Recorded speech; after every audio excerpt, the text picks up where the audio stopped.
नमस्कार, मी Atul Gajanan Kadam, neurotherapist, Sangamner, doctor Lajpatrai Mehra neurotherapy wellness clinic, main branch. आज आपल्यासोबत आहेत एक आपले जुने पेशंट लतिका घुले म्हणून।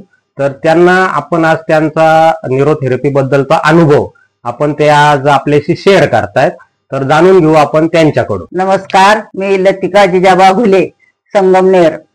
माझं माहेर रांदे, तालुका पारनेर, जिल्हा अहमदनगर आणि सासर संगमनेर। मी लग्न झाल्यापासून नगरपालिका शाळा क्रमांक 1 मध्ये शिक्षिका कार्यरत होते। शिक्षिका असताना अनेक सामाजिक कार्यातही भाग घेतला होता। शिक्षणाच्या प्रवाहात मुलांना जास्तीत जास्त आणण्याचा प्रयत्न केला। त्यानंतर मग त्या शासनाने ती दखल घेऊन 2000 मध्ये राज्य पुरस्कार मिळाला। त्याच्यानंतर 2025 ला बँकेचे डायरेक्टर होते। परत आपल्या दिंडोरीचे मोरे दादा पुरस्कार मिळाला। अनेक पुरस्कार मिळाले आणि आता 2025 ला सुद्धा मला जीवन गौरव पुरस्कार मिळाला। एकूण 10 पुरस्कार मिळाले। अशी मी घडले। परंतु नंतर काय झालं, रिटायर झाल्यानंतर माझे पाय दुखायला लागले, चालता येणं झालं मधून मधून। आणि आता 2 वर्षापूर्वी असं अचानकच चालणं बंद झालं, थोडस गुडघे दुखायला लागले। त्याच्यानंतर मग मागच्या वर्षापासून एकाएकीच झोपेतून उठले आणि हाताचीच हालचाल बंद झाली।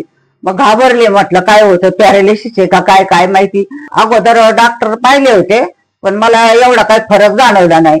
मग माझी मैत्रीण आहे कडणे मॅडम, मग कडणे मॅडम त्यांनी मला सांगितलं असं असं कदम आहेत म्हणे, तर त्यांच्याकडे तुम्ही जा। मग ती घाई मला इथं पत्ता घेऊन सांगायला घरी आली। मग ते ऐकल्यानंतर मी डायरेक्ट रिक्षा बोलवली आणि रिक्षातून मुलीला सोबत घेतलं आणि मग तिथं मी त्यांची भेट घेतली कदमची। मग सांगितलं म्हणे मावशी काळजी करू नका, आपल्या इथं तुम्ही क्लिअर होऊन जाल। पण मी म्हटलं मला इथं दररोज येणं काही जमणार नाही, घरी येता येईल का? तर म्हणे हो येत जाईल मी घरी। तर मावशी जसं सांगताय आपल्याला की त्यांची ट्रीटमेंट घेतल्यानंतर त्यांचं एक 7 ते 8 दिवसामध्ये त्यांचा खांदा जो अजिबात काम करत नव्हता तो बऱ्यापैकी त्यांचा खांदादुखी आणि त्याची मुवमेंट ही बऱ्यापैकी सुधारली। तर त्यांनी ज्यावेळेस मला सांगितलं होतं जवळपास त्यांच्या याच्यात ते 7 ते 8 दिवसात 90% त्यांच्या खांद्याच्या दुखण्यामध्ये त्यांना आराम वाटला होता। आणि त्याचप्रमाणे त्यांची जी दैनंदिन जीवनशैली होती, जे त्यांचं रुटीन होतं, तर त्यामध्ये पण त्यांना खूप चांगला असा फरक जाणवला। त्यांचं फिरणं बंद झालेलं होतं गुडघादुखी पायदुखीमुळं। तर त्यांनी आपण सांगितल्यानंतर त्यांची ती फिरणं त्यांनी हळूहळू चालू केलं आणि नंतर त्यांचं बऱ्यापैकी म्हणजे त्या डायरेक्ट झोपून त्यांना फक्त घरातल्या घरात चालणं शक्य होत होतं, ते बी हळूहळू धरून चालत होत्या। पण आता असं झालं तर ट्रीटमेंट नंतर त्या पूर्णपणे जवळपास अर्धा ते 1 किलोमीटर त्यांचा रोजचा चक्कर हा व्हायला लागला। तर त्या बाबतीत आपण थोडं जाणून घेऊया त्यांच्याकडून का त्यांना पहिल्या दिवशी पासून ट्रीटमेंट मध्ये कसा फरक जाणवत गेला, त्यांच्या दैनंदिन जीवनशैलीमध्ये, दैनंदिन कृतीमध्ये त्यांना काय काय बदल दिसत गेले, आपण एक सविस्तररित्या त्यांच्याकडून माहिती घेऊया। मग तिथून पुढे मी ट्रीटमेंट चालू केली।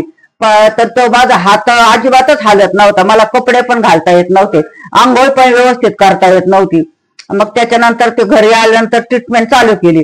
ट्रीटमेंट चालू केल्यानंतर मग मला हळूहळू हाताचा फरक जाणवला। 8 दिवसानंतर मग माझा हात पूर्ण बरा झाला। नंतर मग गुडघ्यांचं तर म्हणे थोडं हळूहळू चालायला लागा। ट्रीटमेंट चालू केली त्या पद्धतीनं मी तो घेऊन करायचा एक अर्धा पाऊण तास। आणि मग असं दररोज ते करून सुरू झाल्यानंतर मला बराचसा फरक वाटला। मग मी चालूच ठेवलं 15 दिवस। मग 15 दिवसानंतर माझ्या नातवाचं लग्न होतं कोपरगावला, त्या लग्नाला जायचं होतं म्हणून मग त्याला म्हटलं आता जाता येतं का नाही अशी माझी कंडिशन होती। पण ह्या थेरपीमुळे काय झालं, मला थोडं चांगलं बऱ्यापैकी चाल आणि आज मी एकदम व्यवस्थितच आहे। आज तो काहीच प्रॉब्लेम नाही, गुडघ्याचा नाही हाताचाही नाही। मी आता सगळं काम करू शकते, फिरू शकते।